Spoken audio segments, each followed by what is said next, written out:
বিষ্ণু বলেছেন কিয়ামতের একটা আলামত, বক্তব্য হবে লম্বা, নামাজ হবে খাটো। কথা কন।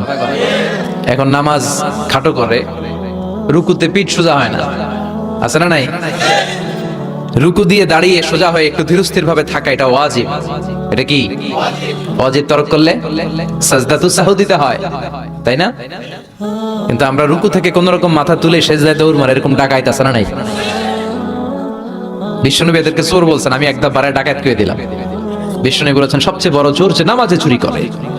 কিভাবে নামাজে চুরি করে? বিষ্ণুনবী বলেন ইয়াসরিকু ফি রুকুইহি ওয়া সুজুদি, রুকু সেজদায় চুরি করে। রুকুর পিঠ সোজা হয় না, রুকু থেকে সোজা হয় ধীরস্থির ভাবে দাঁড়ায় না। এরপর আবার দুই সেজদার মাঝখানে ধীরস্থির ভাবে 2-1 সেকেন্ড বসা কিন্তু ওয়াজিব। মতলবের ভাইরা মনে থাকবে, একটা সেজদা দিয়ে একটু ধীরস্থির ভাবে বসবেন। এত তাড়া কিসেন আপনার? এত ব্যস্ততা কেন? নো রাশিং ইন সালাহ, নামাজে কোনো তাড়াহুড়ো নাই। সাহাবারা নামাজে দাঁড়ালে ওনার পা থেকে তীর খুলে ফেলা হতো, ফিনকি দিয়ে রক্ত ছুটতো, টের পেত না। বিশ্বনবী নামাজে দাঁড়ালে পা গুলো ফুলতে ফুলতে ঘাম বেরোতো, রক্ত পড়তো, টের পেত না। সাহাবারা নামাজে দাঁড়ালে ওনাদেরকে খেজুর গাছ মনে করে মরুভূমির পাখিগুলো মাথায় এসে বসে যেত। ওনারাও নামাজ পড়ে, আমরাও নামাজ পড়ি, তাড়াহুড়ো।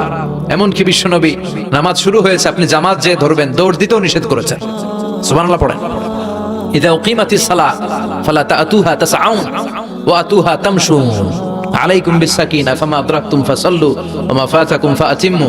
নামাজের ইকামত যদি হয়ে যায়, জামাত শুরু হয়ে যায়, দৌড় মেরে জামাত যে ধরো না, হেঁটে হেঁটে যাও।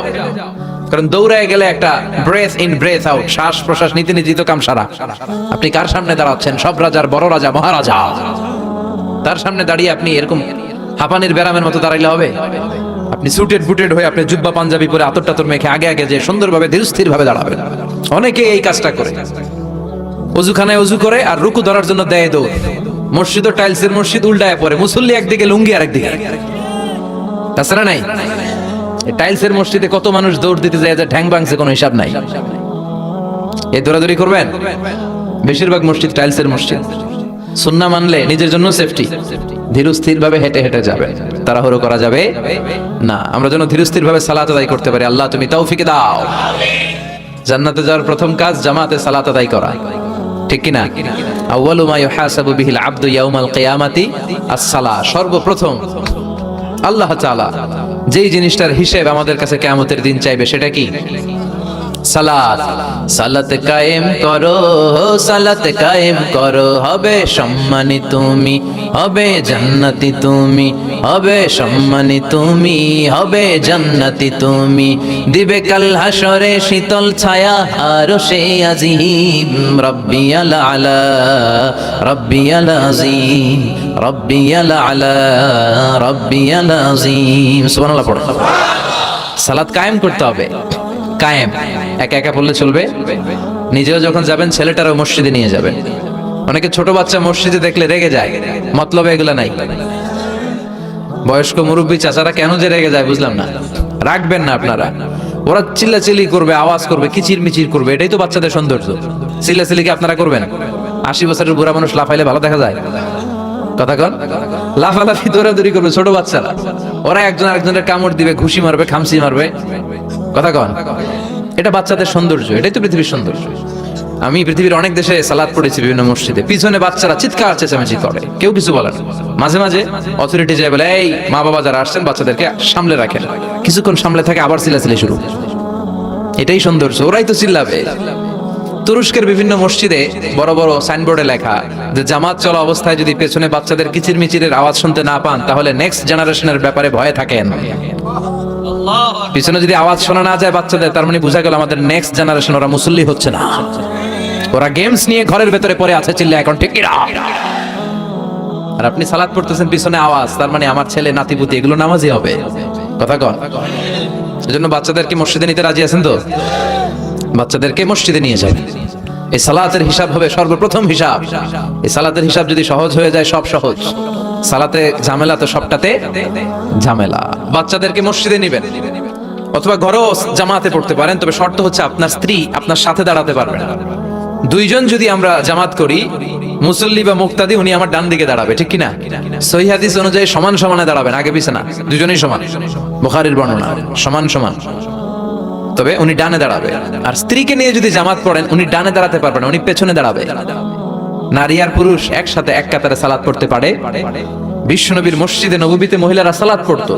মসজিদে নববীতে প্রথমে দাঁড়াতো পুরুষরা, পুরুষ সাহাবীরা, এরপরে দাঁড়াতো বাচ্চা সাহাবীরা, এরপরে দাঁড়াতো হিজরা সাহাবীরা, মানে পুরুষও না নারীও না। আমাদের সমাজেও আছে না নাই? আমরা এদেরকে আগলে রাখি না, কাজের সুযোগ দেই না, ফলে ওরা হিংস্র হয়ে উঠেছে। রাস্তায় চাঁদাবাজি করে, শুক্রবারে বর কনের গাড়ি আটকায়। কথা কন, কাজ দিলে কিন্তু কাজ করেই খেত। গোটা বিশ্বের সব জায়গায় হিজরাদেরকে অনেক কাজ দেয়া হয়, ফলে ওরা কাজ নিয়ে ব্যস্ত থাকে। তো হিজরাদের কাতার শেষ, এরপরে দাঁড়াতো নারীরা। নারীদেরকে আমরা সুযোগ করে দেই না। আজকে কি মহিলা প্যান্ডেল আছে? আচ্ছা, আশেপাশে হয়তো শুনতেছে আমার আলোচনা, আবার নারীরা খুব শোনে। আমি নারীদেরকে নিয়েও অনেক কথা বলি, তো এই সুযোগটা তাদেরকে আপনারা করে দিবেন। বাচ্চাদেরকে মসজিদে নিয়ে যাবেন। বাচ্চারা হচ্ছে পৃথিবীর সৌন্দর্য। ওরা মসজিদে আসলে ধমকাবেন না, এই ছেলের গার্জিয়ানকে বলে না, এরকম চিৎকার দিয়ে ওরা বের করে দেয়। ও আর জীবনে মসজিদে আসবে? ওর বয়স হতে আপনি মসজিদের দিকে ফিরে আসারও খান নাই। কথা কন, তোরে তাড়িয়ে দিচ্ছেন কেন?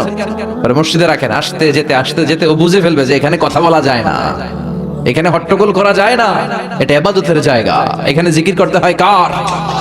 সেও আল্লাহর স্মরণ, আল্লাহর সালাত শুরু করে দিবে। বাচ্চাদেরকে ফজরের সময় উঠানোর চেষ্টা করবেন। হুজুর নিজেই ধরতে পারি না, ওরে ওঠামো কি? কথা কর, ফজরের সালাত যে টাইমলি পড়ে না, এর মধ্যে নেফাকি, hypocrisy is growing stronger in your heart. ফজরের সালাতে যার ঝামেলা, আপনি নিজেই আন্দাজ করে ফেলবেন যে আপনার মধ্যে মুনাফিকি ঢুকতেছে। এজন্য ছোট্টবেলায় বাচ্চাদেরকে ইসলাম শিখান, কাজে দিবে। অনেকে বলে হুজুর আমার আদরের ছেলে, ডাকলে ওঠে না, 9টা 10টার দিকে ওঠে, 10টা 11টার দিকে ওঠে, ডাকি না। আদরের ছেলে তো। ঘরের মধ্যে যদি আগুন লাগে কি করবেন? আদরের ছেলে ঘুমাক 10টা পর্যন্ত। কথা কন। এজন্য ছেলে মেয়েদেরকে মসজিদে নিতে হবে। রাজি আছেন তো? আল্লাহ বুঝার তৌফিক দাও। আল্লাহ বলেন, বিশ্বনবী দোয়াতে বলতেন, আল্লাহুম্মা জাআলনি সাবুরা ওয়া জাআলনি শাকুরা ওয়া জাআলনি ফি আইনি সাগীরা ওয়া ফি আ'য়ুনিন নাসি কাবীরা। হে আল্লাহ, আপনি আমারে ধৈর্যশীল বানান। হে আল্লাহ, আপনি আমারে শুকরগুজার বান্দা বানান। আল্লাহ, আমার চোখে আপনি আমারে ছোট বানান, মানুষের চোখে আপনি আমারে বড় বানান। কি কম্প্রিহেন্সিভ দোয়া! একটা মানুষের হেদায়েতের জন্য এই দোয়াটাই তো যথেষ্ট। এই দোয়াটার 4টা অংশে 4টা পিএইচডি ডিগ্রি করা সম্ভব। চিল্লায় বলেন ঠিক কিনা?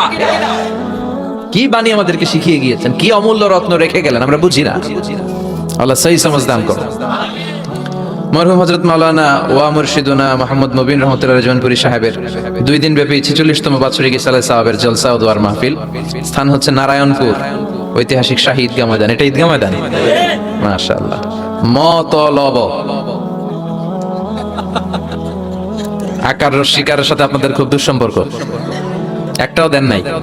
মতলব চাঁদপুর। আজকে চাঁদপুরের ইলিশ খেলাম আলহামদুলিল্লাহ। আমার বন্ধুবর মুহিবুল্লাহ, প্রিয় মুহিবুল্লাহ ভাই আর আমি একসাথে পিএইচডি করি মালয়েশিয়াতে। তো ওনার বাসায় বসলাম, অনেক আপ্যায়ন হলো আলহামদুলিল্লাহ। চাঁদপুরের ইলিশের একটা নাম আছে, ওটা বাংলাদেশ। এখানকার ইলিশ বিদেশেও যায়, তাই না? আল্লাহ তুমি আরো বরকত দাও। 2 দিন ব্যাপী প্রোগ্রামের আজকে প্রথম রজনী। আজকের প্রোগ্রামে সভাপতিত্ব করছেন পীরে কামেল হযরত মাওলানা মুর্শিদুল আলহাজ ফকির মোহাম্মদ নেহাল আহমেদ আতিকি সাহেব জয়নপুরি হুজুর, তাই না? হুজুরের সাথে একটা প্রোগ্রাম আমার দেখা হয়েছিল, চমৎকার কথা বলেন। আর গোটা বাংলাদেশে একটা সময় ছিল যারা ইসলাম প্রচারের কাজ করেছেন। এখনই না আমরা এসে কিছু কথা বলি, ইউটিউবে যায়, আপনারা দেখেন। একটা সময় ইউটিউব কিছু ছিল না। এই জয়নপুরের হুজুররাই, ওনারাই দাওয়াতি কাজ করেছেন। ওনাদের হাতে হাত রেখে লক্ষ লক্ষ হিন্দু মুসলমান হয়েছে। আল্লাহ তুমি ওনাদের দাওয়াতি কাজকে কবুল করো। প্রধান অতিথি পীরে কামেল হযরত মাওলানা মুহাম্মদ আব্দুল হাই আতিকি সাহেব জয়নপুরি, আল্লাহ হুজুরকেও তুমি কবুল করো।